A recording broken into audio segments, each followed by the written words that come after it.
மீசங்கிரி பூதத்தாரோ உடலை எல்லாம் கொடுத்துட்டாரு,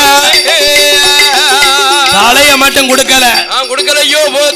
ஏன் தலைய கொடுக்கல தெரியுமா? இவன் மாந்திர மையால பிள்ளைய தலையும் பொருத்தி உடலை உயிராக்கிடுவானு. உடலை எல்லாம் கொடுத்தார் பூதத்தாரு. கொண்டல வாசகன் தலைய மட்டும் கொடுக்கல. அப்பன் சொல்லுதானே தொழுவ நம்பி